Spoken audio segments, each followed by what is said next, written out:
My name is Jamila Dawson, and today I'm here to give you guys a little bit of glimpse about my proposal. I'm going to talk to you about what it is necessarily, where I got the idea from, and just some research findings and facts that I found while I've been researching my proposal. So basically, my proposal is looking at television violence and how it affects a child's young adult as well as an adult's mind, their thoughts, and their feelings. So, I've always saw these mass shooters on television. I've always wondered what makes them want to do this. Like, is it something they just wake up in the morning, they're like, okay, I'm gonna shoot up the school today, or is it something that's well thought out? Is it something that's a glimpse from their childhood where they can vividly remember something on television? Is it built up feelings and emotions about something? What is it necessarily? And so I just want to reiterate that when I say television violence, I'm not necessarily talking about just murders. I'm talking about anything that represents an act of violence. So this can be a physical altercation. So it could be a verbal abuse. I'm sorry.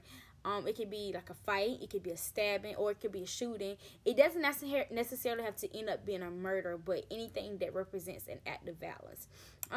One thing that I found interesting during my researches was that according to the influence of media violence on youth, is actually a journal done by psychological scientists in the public interest area. They did a journal and they talked about what happens as a child when we look at these type of shows and these type of things, and they actually came up with the conclusion, a fact that I didn't know, was that by the time that we are out of elementary school, so going into middle school, so I believe we're around the age of 8, 9, 10, somewhere around there, we've actually seen 8,000 murders on TV, which is a lot, murders, and something that has ended up in a murder.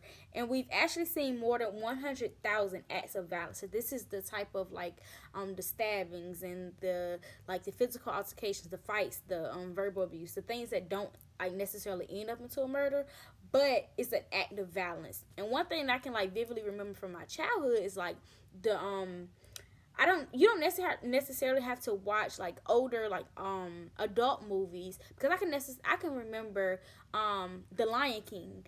A lion got killed in the movie. I believe it was Simba. Don't quote me on this, but he was murdered, and although it wasn't as explicit as a as an adult movie would be, that was still a murder. And so we see these things every day, and we watch them on TV, but we don't necessarily understand what it's doing to our brain. So a study that I do want to mention is a study. It was done on 18 years old as well as children, and they basically were studying just what effect does television violence have on a short term and long term. What happens to youth and adults short term wise when they watch these murders and stuff on TV, and what happens to them long term wise.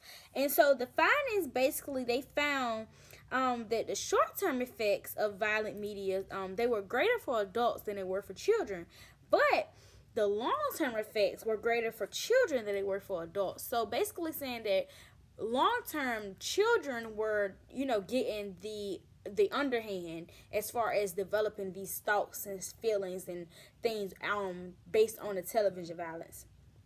I do want to bring up a book that I read.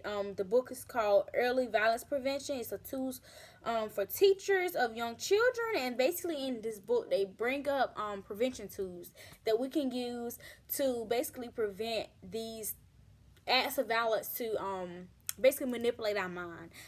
So they just come up with ways that they give us ways that we can prevent this, and it's a book for teachers, and it teaches the teacher how to prevent this in school. It's not at home, but it is, you can teach a child at home and school as well. So one of the things that I can remember from the book that I really think is a good skill, and something that I'm going to take into consideration when I become a parent, is that as a parent or as a teacher or whatever, you as an educator, you have to teach the child how to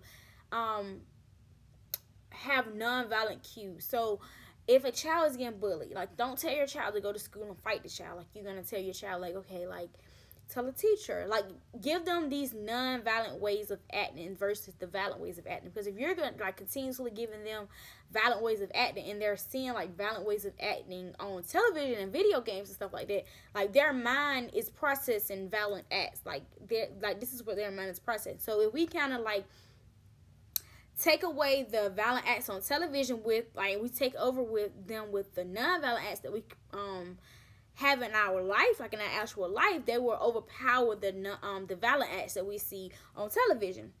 For anyone who, like, basically, like, doubts my proposal, I would just, like, basically tell them, like, look at the facts. Like, as a child, we see these type of things, and, like, I can remember, like, I've never wanted to kill someone, but I've always thought, like, okay, like, what would it be like if I killed someone? I've seen so many, like, videos and, like, TV shows and stuff like that with people killing people. Sometimes, like, to me, it's almost like a norm. Like, this is what happens every day, and it really does happen every day. And I'm just trying to figure out, like, where does these thought processes come from?